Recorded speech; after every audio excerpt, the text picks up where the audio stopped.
Queridos amigos, sejam bem-vindos a mais um programa Prova Final. Programa esse que é fruto de uma parceria da Rede Luiz Flávio Gomes de Ensino com a TV Justiça.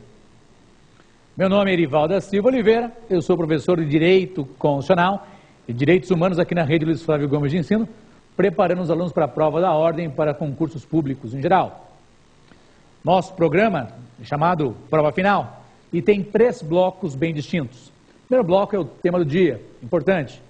O tema do dia hoje é recorrente em concursos públicos, que é a inconstitucionalidade, por ação e por omissão. Além disso, há um segundo bloco, pergunte ao professor, perguntas feitas sobre o tema ministrado. E, no final, temos lá o X da questão, questões de prova que já foram requeridas várias vezes nas provas da ordem, também em concursos públicos. Queridos amigos, sejam bem-vindos a mais um programa Prova Final. Vamos começar o nosso trabalho?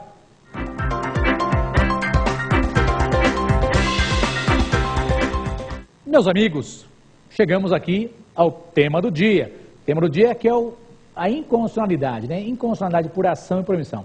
Será que isso é importante no dia a dia e também nas provas, nos concursos? Lógico que sim. Meus caros, a inconstitucionalidade, de modo bem simples, existe uma contrariedade à Constituição, a Constituição Federal, ou uma norma fundamental. Pode ser Constituição Estadual, pode ser Lei Orgânica do Distrito Federal, ou pode ser até a Lei Orgânica do município. Vem junto comigo.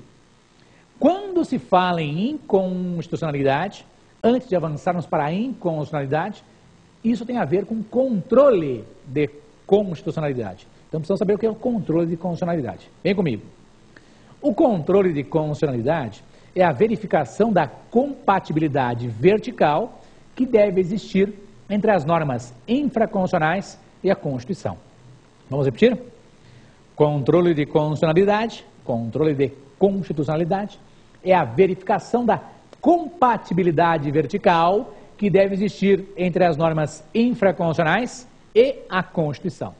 De modo mais simples, quando se fala em controle de constitucionalidade, nós estamos comparando uma norma abaixo da Constituição com a Constituição. Estou comparando uma norma abaixo da Constituição com a Constituição. Vem comigo. Nessa comparação entre uma lei e a Constituição, por exemplo, vai prevalecer a norma da Constituição. É óbvio. Então, isso é o controle de constitucionalidade.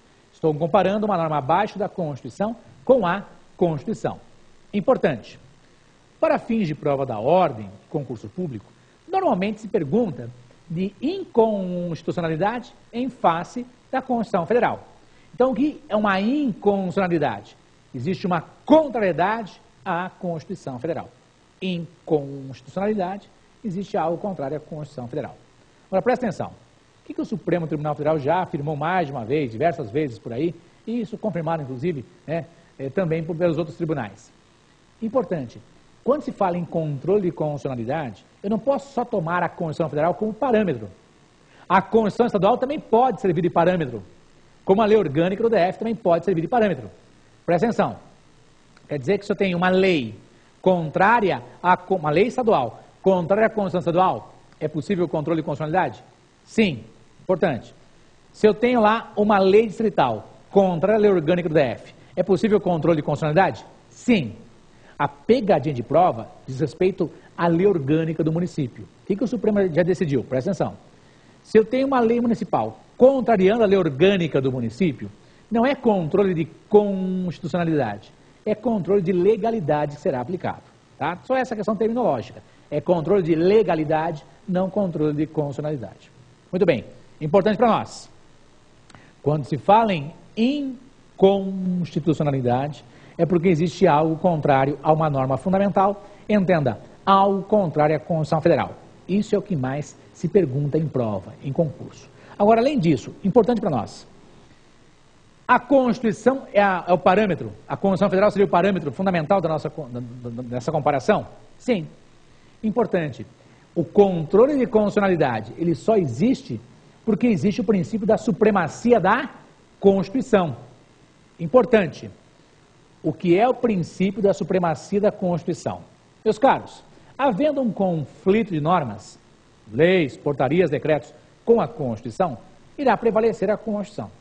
Tranquilo? Esse é o princípio da supremacia da Constituição, de modo mais simples. Havendo um confronto de normas no plano interno, prevalece a Constituição que está no topo da pirâmide. Lembra da faculdade? Quem fez faculdade de Direito? Pirâmide de Kelsen. Tem uma pirâmide, faço um desenho de uma pirâmide, e no topo da pirâmide está lá a Constituição, da onde irradia todo o poder, onde todo mundo tem que obedecer à Constituição. Quer dizer que, no topo da pirâmide de Hans Kelsen, ele colocou lá em cima, a Constituição. Todas as demais normas estão abaixo da Constituição. Para nós, não se esqueça, controle de constitucionalidade é a verificação da compatibilidade vertical que deve existir entre as normas infraconstitucionais e a Constituição. Junto comigo. O controle de constitucionalidade existe por conta do princípio da supremacia da Constituição, pois, havendo um conflito de normas, prevalecem as normas da Constituição. Até aí, tranquilidade. Agora, vamos aprofundar o tema inconstitucionalidade. Presta atenção. Meus caros, quando se fala em inconstitucionalidade, de modo simples, levando a Constituição Federal como parâmetro, existe, então, uma lei ou um ato normativo contrariando a Constituição Federal. Presta atenção. Inconstitucionalidade, eu tomei como parâmetro a Constituição Federal, ok? Então, existe uma lei ou um ato normativo contrário à Constituição Federal. Lei ou ato normativo contrário à Constituição Federal. Isso caiu na prova da ordem há uns 5, 6, 7 anos atrás. De lá para cá, se modificou muito e pede-se um pouquinho mais a semelhança dos concursos públicos. Por quê? Os senhores vão fazer uma prova do SESP, a prova de Minas Gerais, que exige muito do candidato. Assemelha-se a uma prova de juiz.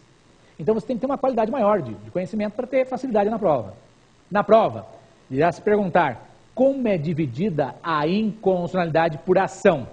Então, inconstitucionalidade por ação. Repetindo, foi feita uma lei ou um ato normativo contrário à Constituição Federal. Por quê? Tomei por parâmetro a Constituição Federal. Como é que a doutrina subdivide? Junto comigo.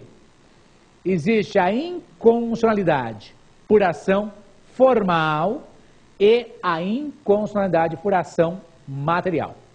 Vamos começar pela formal. Então, junto comigo. Inconstitucionalidade por ação formal. Quando se fala em inconstitucionalidade por ação formal, entenda, foi violado um procedimento previsto na Constituição. Foi violado um procedimento previsto na Constituição. Anote porque cai em prova. Inconstitucionalidade por ação formal. Foi violado um procedimento previsto na Constituição Federal. Quer dizer que procedimento, você entenda como um caminho previsto na Constituição que não foi seguido. Repetindo, a inconstitucionalidade por ação se divide em formal. E a inconstitucionalidade formal diz respeito a uma contrariedade a um procedimento previsto na Constituição. De modo mais simples, foi feita uma lei ou um ato normativo que não seguiu o caminho previsto na Constituição. Ah, já entendi. Quer dizer que inconstitucionalidade por ação formal foi violado um procedimento previsto na Constituição? Perfeito. Como é, né? Quais são os exemplos comuns de prova de inconstitucionalidade por ação formal? Primeiro caso, no seu caderno anote, foi violada a iniciativa. Esse é o primeiro exemplo campeoníssimo de prova. Foi violada a iniciativa? Sim. Quem deveria propor o projeto de lei somente seria certa pessoa, e não foi essa quem propôs. Vou repetir. A inconstitucionalidade por ação formal tem subespécies. Isso. Uma dessas subespécies, violação da iniciativa. Isso normalmente cai em prova. Foi violada a iniciativa reservada. Havendo violação da iniciativa reservada, o que significa isso? Que só determinada pessoa poderia apresentar certo projeto de lei. Só determinada pessoa poderia apresentar certo projeto de lei. Então, presta atenção. No parágrafo 1º do artigo 61, eu tenho os exemplos